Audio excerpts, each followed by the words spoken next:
Okay. So now I'm going to use both techniques to calculate the volume of a cone. And in particular, I'm going to use a cone where all the values are known to us, the radius, the height, and everything. Now, we know that the volume of a cone is 1/3 pi r squared h, and so we already know what result we're going to get. But I'm going to use the cone because it'll allow me to show you both techniques in a natural situation, how we set up the problem, and that we get the right answer. Okay, so let's begin.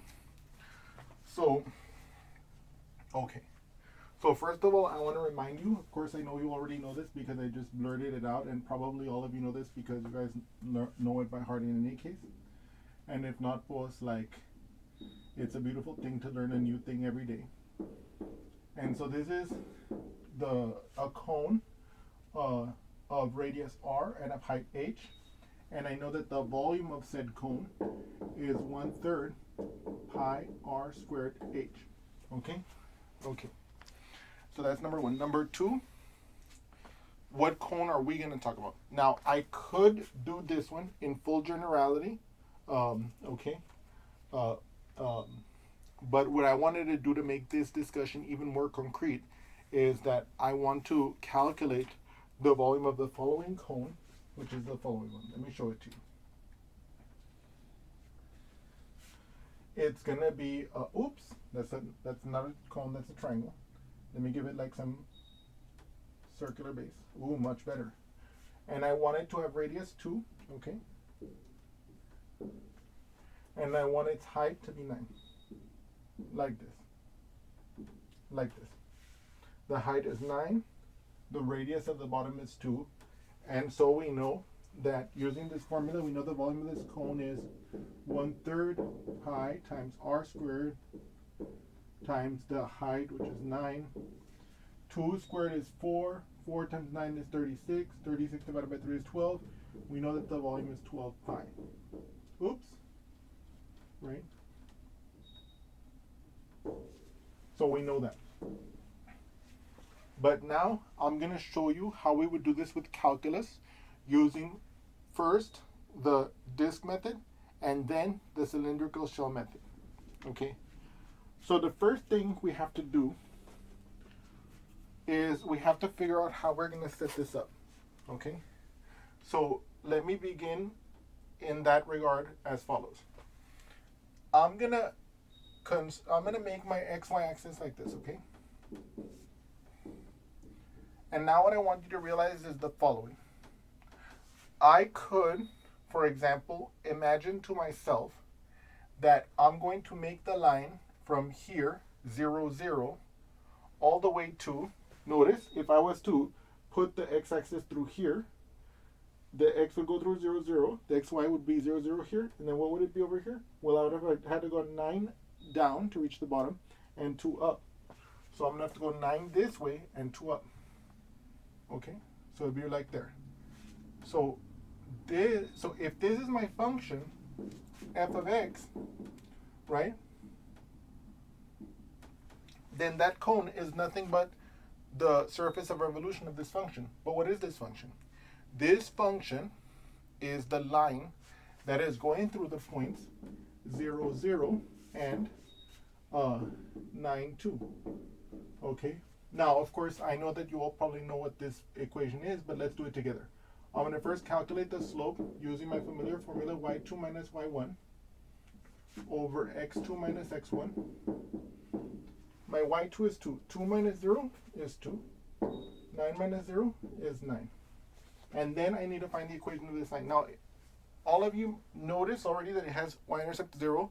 So if I was using my slope-intercept form, which is y equals mx plus b, where b is my y-intercept, I know my y-intercept is 0, so that's gone. And I know that this function, f of x, can be written as y equals to 2 over 9x. Okay? So f of x equals 2 over 9x. Okay? That's number one. Number two, let's get rid of the rest of this y-axis.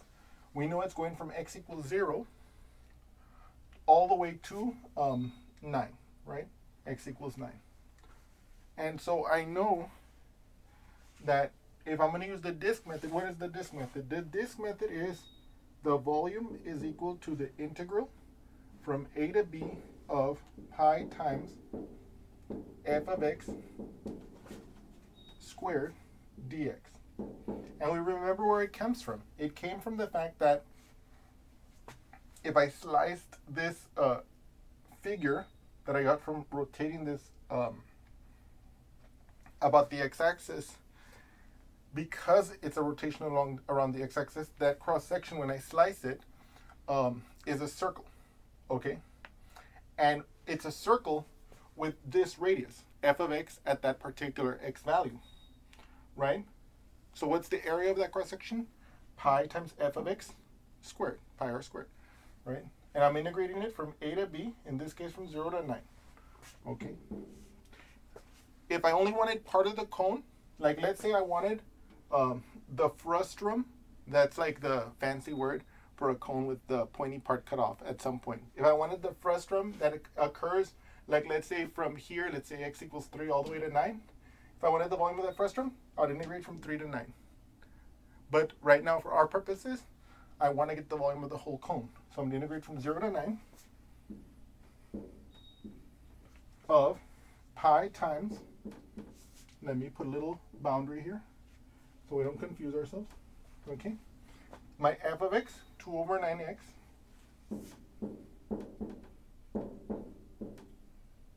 okay, squared dx. Now, what is this? Well, 2 over 9x squared, okay, let me just write that down here. It's going to be, I know that it's going to be 2 over 9 squared times x squared. Why? Because I know that if I have xy raised to some power n, that's x to the n times y to the n power, okay? We could also justify it in other ways, right? I could actually have written it as 2 over 9x times 2 over 9x and then done the calculation that way, okay? What is 2 over 9 squared? That's 2 over 9 times 2 over 9, which is 4 over 81, right? So that's 4 over 81 x squared, right? So what I can now do is I can now rewrite this integral over here using this knowledge. Okay, let's do that together. Okay, so this integral comes over here equals the integral from 0 to 9 pi times 4 over 81 x squared dx. I can pull the 4 over 81 and pi out because they're constants, remember? Okay. I know that, so let me make clear that this is clear. The integral of a constant times the function f of x dx is equal to the constant times the integral of the f of x dx, okay? So this can be rewritten as 4 pi over 81, okay, times the integral from 0 to 9 x squared dx, okay? Okay. Now what?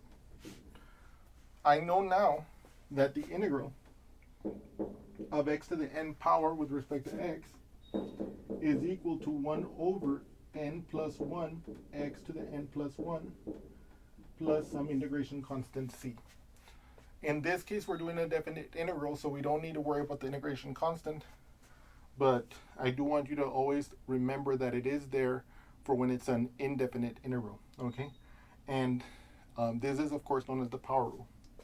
So I can replace this, okay, with, so let me write that down here, 4 pi over 81 times what? What's the integral of x squared? X to the second power. What's the integral of that? 1 over n plus 1. In our case, 1 over 2 plus 1 times x to the 2 plus 1. Or in other words, 1/3 x cubed. Evaluated from 0 to 9. Okay.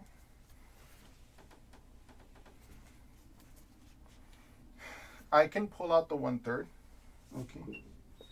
This will make the bottom 243. So it'll be 4 pi over 243 times, remember I pulled out the 1/3 already, so it'll be 9 cubed minus 0 cubed.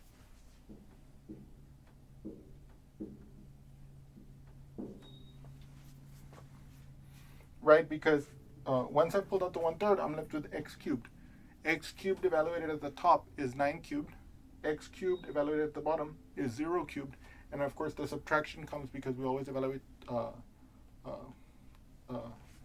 because of this. Let me show it to you here. Integral of f of x dx is equal to f of b minus f of a.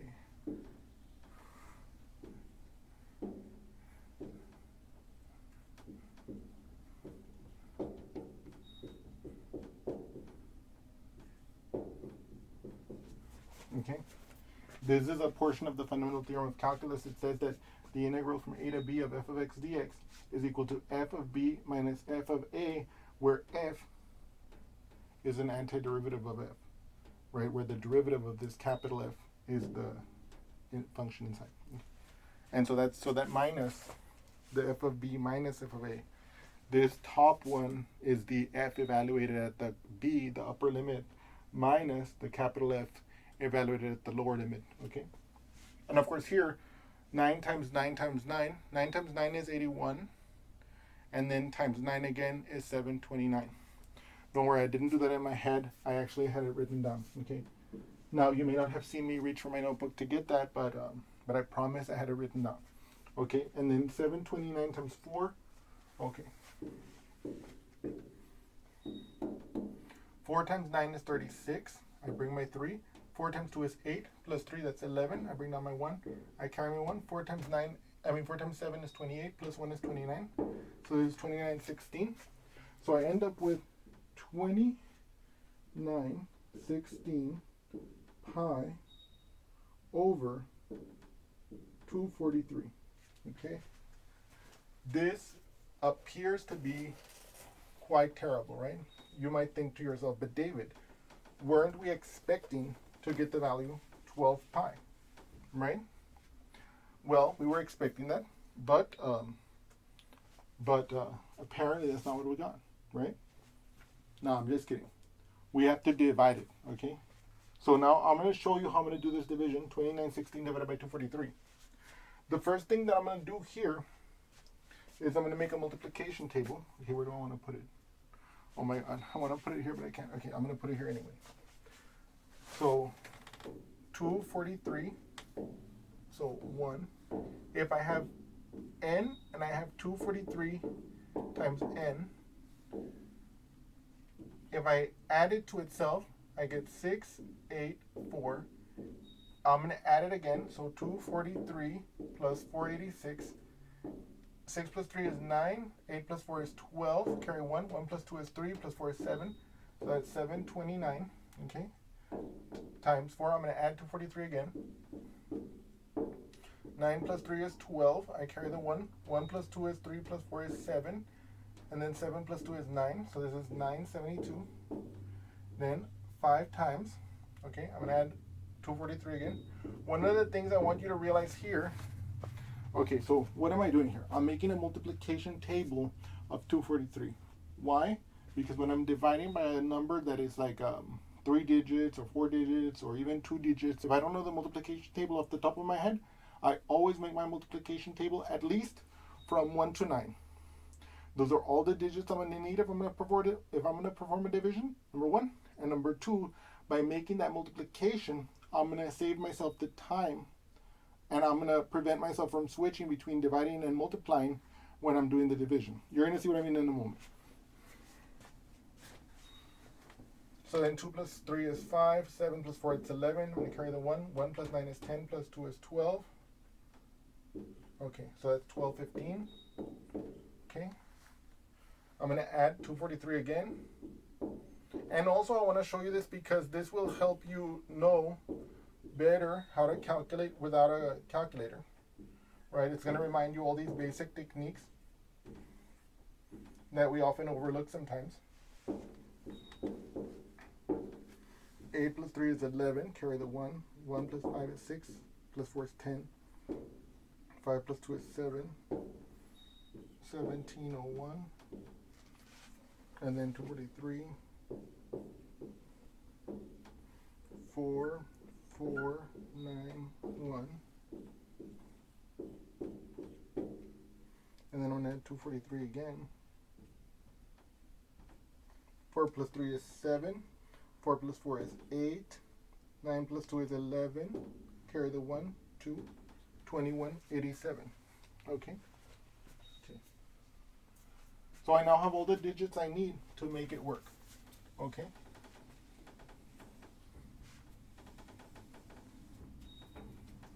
So now what I want to do here is I want to ask myself how many. So 243 goes into 2916. Okay. So I ask myself how many times does 243 go into 2? It doesn't.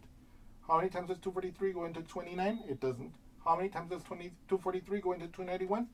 Once. And I get that 1 times 243 is 243, of course. Now I'm going to perform this subtraction. Okay. So what is 2916 minus 240? Well, this subtraction. So is 1 minus 3. Let me get rid of this here. So what, can I take away 3 from 1? No, because of course 3 is bigger than 1.